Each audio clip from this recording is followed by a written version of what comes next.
The sunlit corporate office hummed with the energy of a typical workday. Phones rang incessantly, keyboards clattered rhythmically, and the soft murmur of conversations filled the air.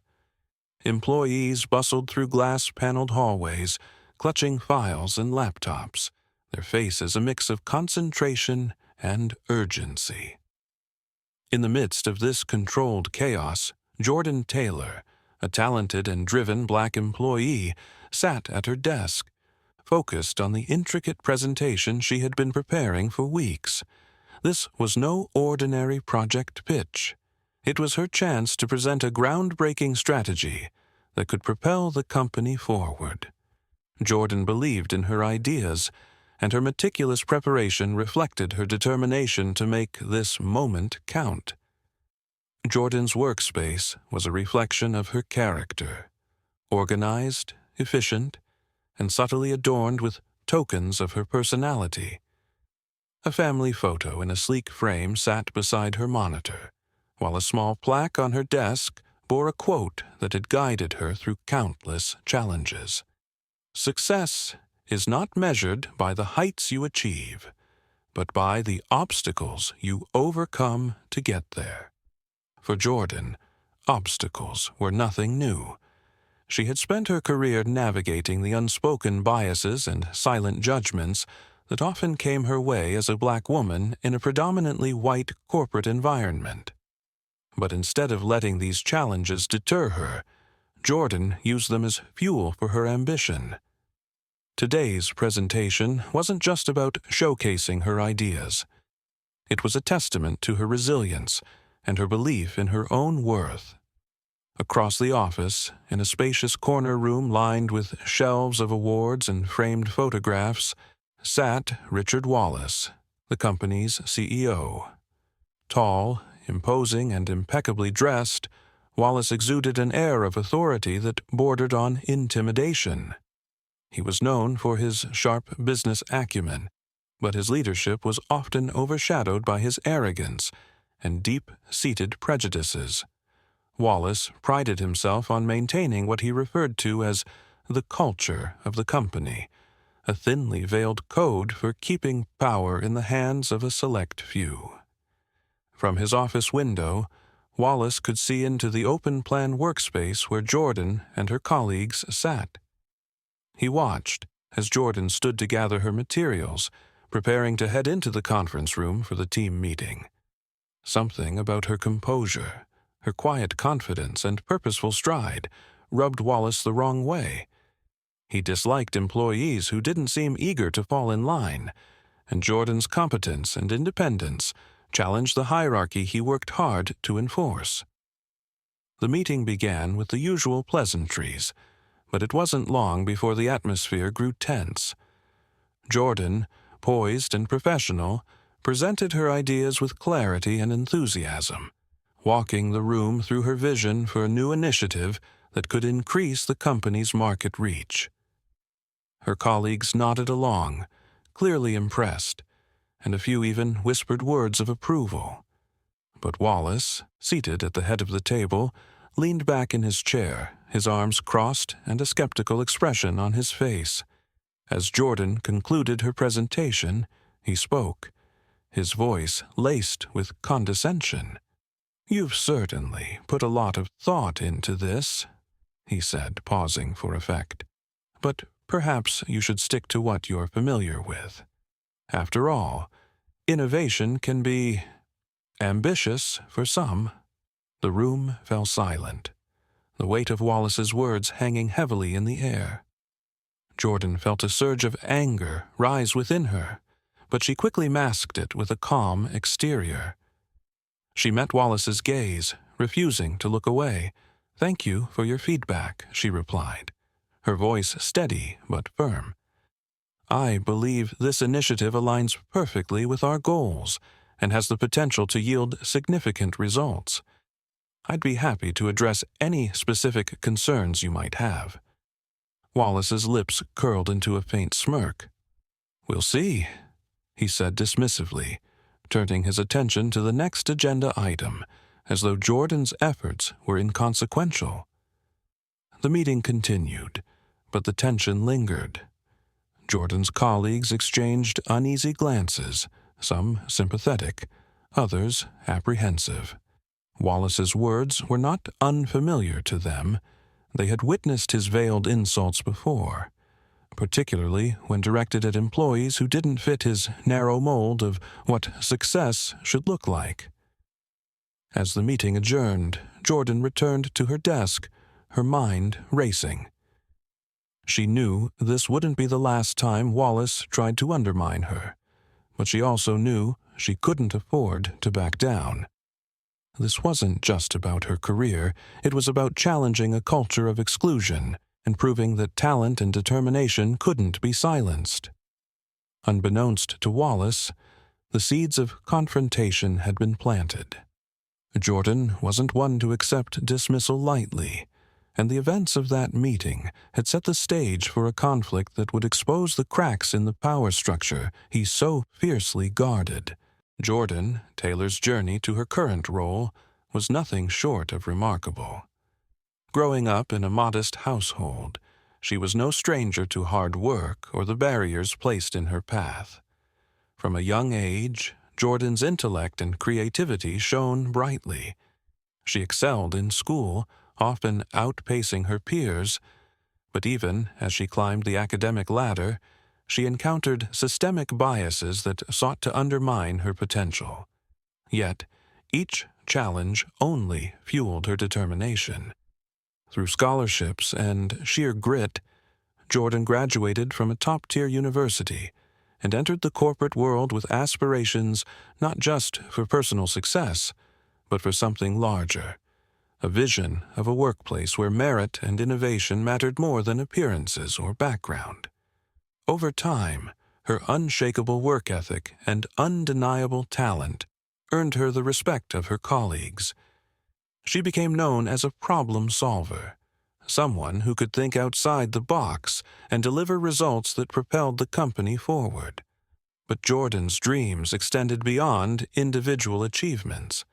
She envisioned a corporate culture that welcomed diversity, where every voice had a seat at the table, and where employees thrived based on their abilities rather than their connections.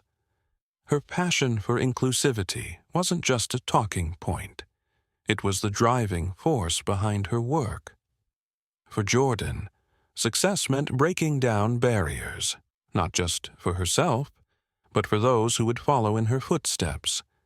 In stark contrast, Richard Wallace, the company's CEO, occupied his position through an entirely different route.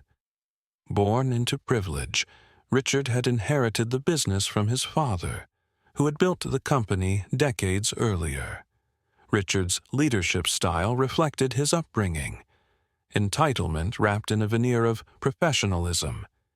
He believed his position made him untouchable, his authority absolute. Richard surrounded himself with a circle of yes-men, hand-picked not for their skills, but for their willingness to uphold his vision of the company, a vision steeped in favoritism and exclusion.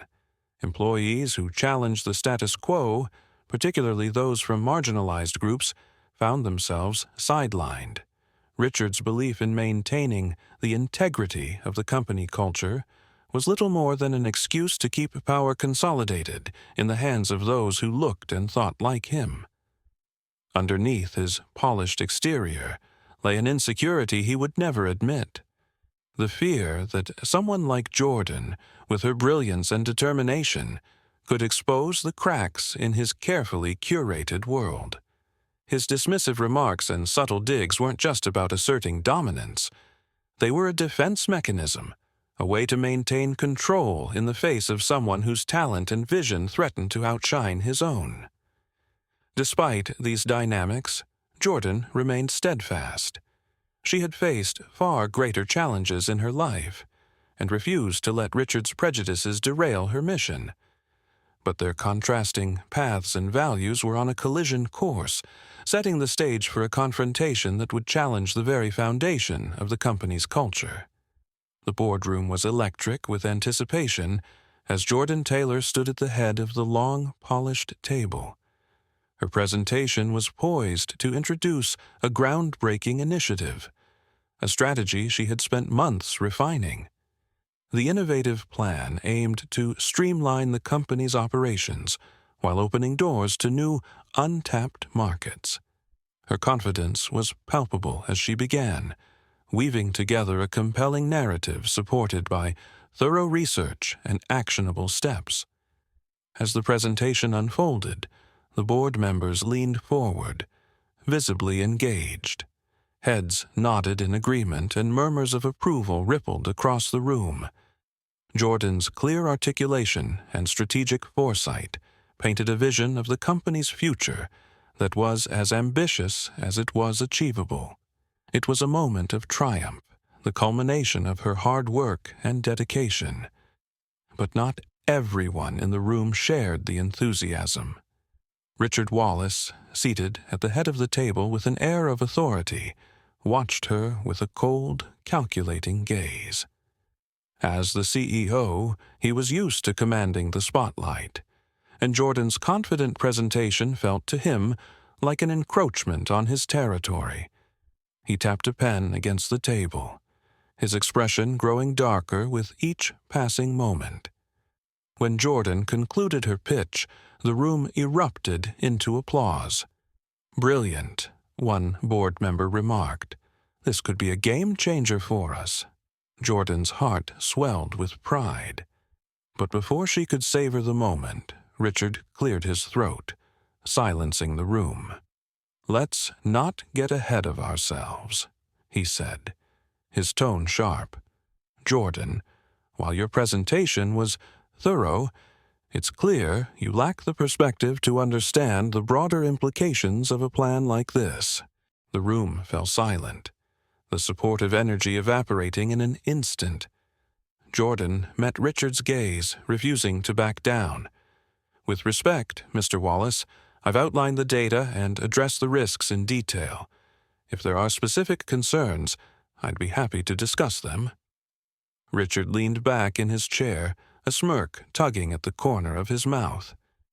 "You've done your homework, but perhaps you should focus on your current role instead of trying to play visionary.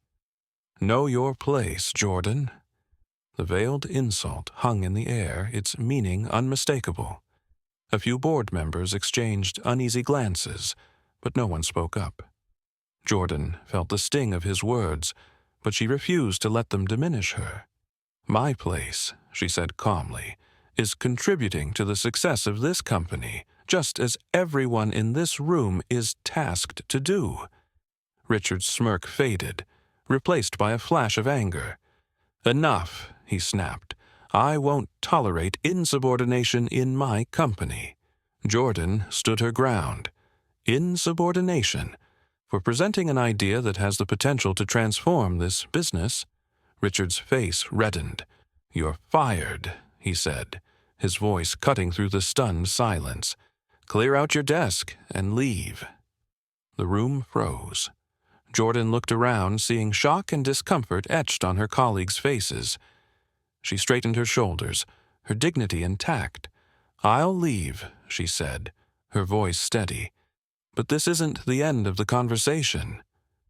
With that, she gathered her materials and walked out, the sound of her footsteps echoing in the stillness.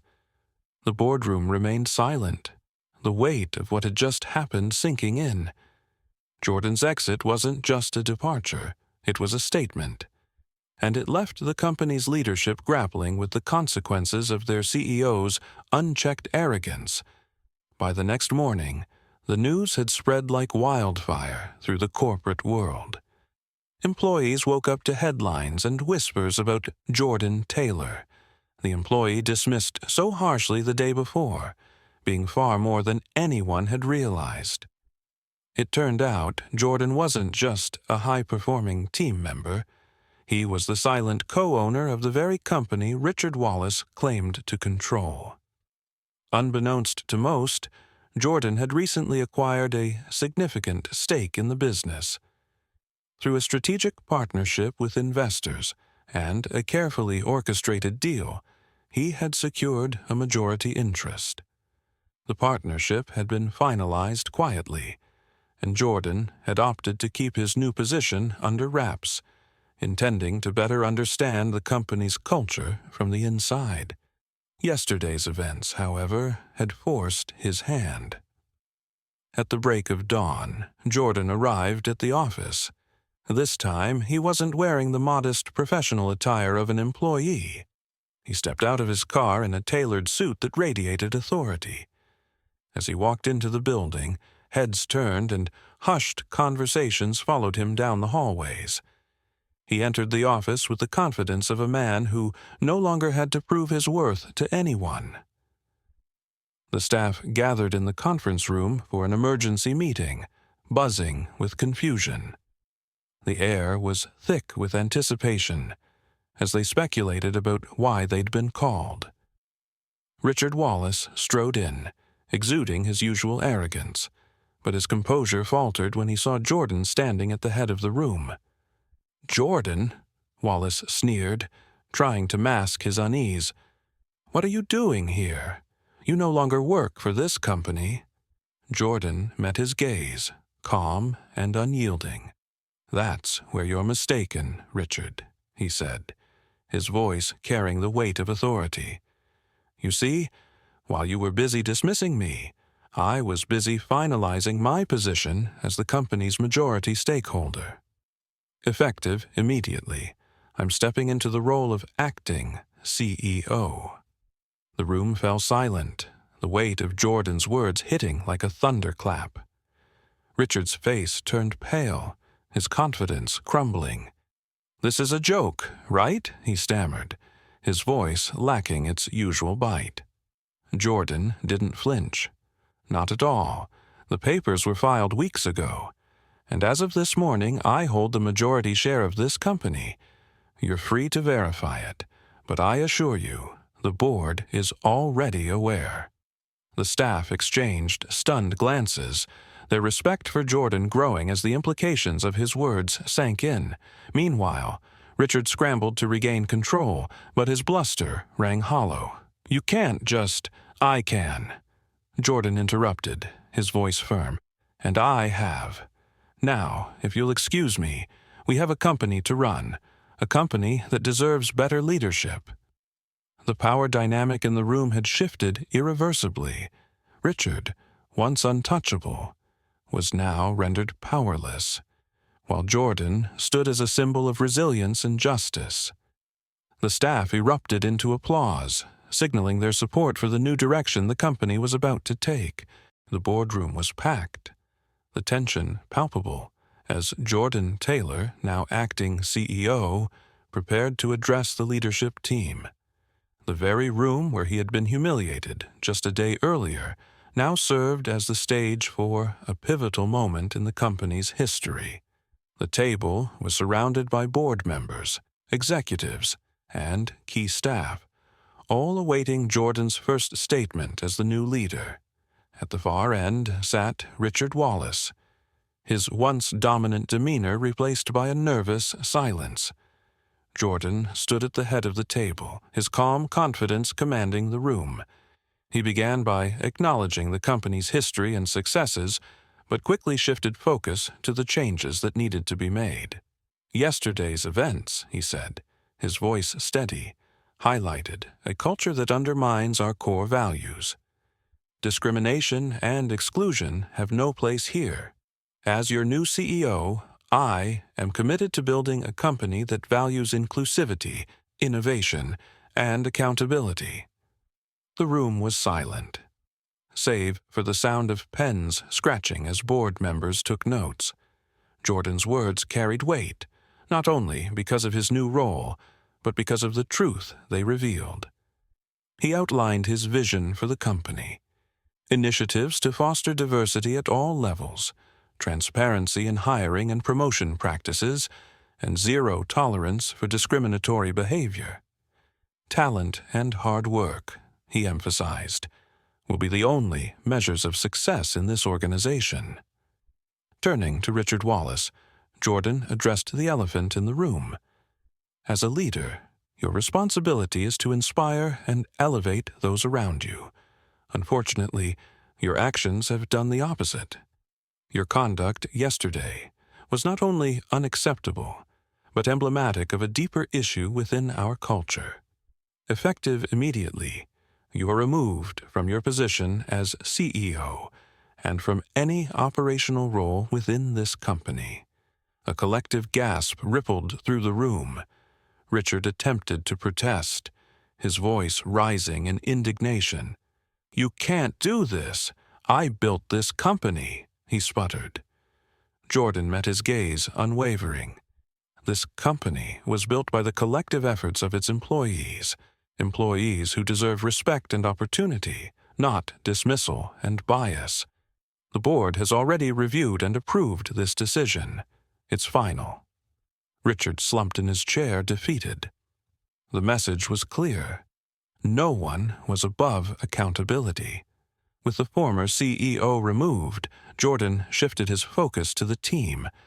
Moving forward, our policies will ensure that everyone has a fair chance to thrive. We will implement comprehensive training on diversity and inclusion, and will create pathways for underrepresented voices to be heard and recognized. The staff, many of whom had felt marginalized under Richard's leadership, began to feel a sense of hope. Jordan's vision was not just a promise, it was a plan for tangible change. He concluded the meeting with a rallying call. "This is our chance to redefine who we are as a company. Let's make it one we can all be proud of."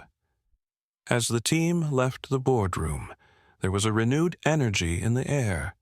Jordan's leadership marked a turning point, one that promised a brighter and more equitable future for everyone in the company. Under Jordan Taylor's leadership, the company began a remarkable transformation. The once toxic environment gave way to a culture of inclusivity, fairness, and mutual respect. Employees who had previously felt overlooked found themselves valued for their contributions, and their morale soared. Productivity followed suit, as teams collaborated more effectively, inspired by the example of their new CEO. Jordan's vision of a workplace where talent and hard work reigned supreme was no longer just an ideal. It was becoming a reality. The changes weren't just felt within the walls of the company. Former employees who had left under Richard Wallace's reign began to speak out, sharing their experiences of bias and mistreatment. Their stories highlighted how far the company had come in such a short time. They praised Jordan for his dedication to creating a space where everyone, regardless of background, could thrive. These testimonials resonated throughout the industry, bolstering the company's reputation as a leader in innovation and inclusivity. Jordan implemented initiatives that went beyond policy changes. He spearheaded mentorship programs for underrepresented groups, ensuring that future leaders would have the guidance and support they needed to succeed. Diversity councils were formed, giving employees a platform to voice their ideas and concerns directly to leadership. The ripple effects of these changes reached clients and stakeholders, who applauded the company's renewed focus on integrity and progress. In the months that followed, the company's success became a testament to the power of equity and accountability. Profits increased, but more importantly, so did employee satisfaction. The organization was no longer defined by the prejudices of a single individual, but by the collective strength of its people, united under a shared vision. One evening, as the office emptied out and the city lights flickered to life, Jordan stood in his new office. The spacious room, once occupied by a man who underestimated him, now served as a symbol of his journey. Through the glass windows he gazed at the sprawling skyline, reflecting on the path that had brought him here. What began as an act of dismissal had become a turning point, not just for him, but for an entire company. With a quiet smile, he spoke aloud, as though to the city itself. Sometimes, losing your place is the first step toward owning the room. It was a statement of triumph and a reminder of how perseverance and purpose could transform even the darkest moments into something extraordinary.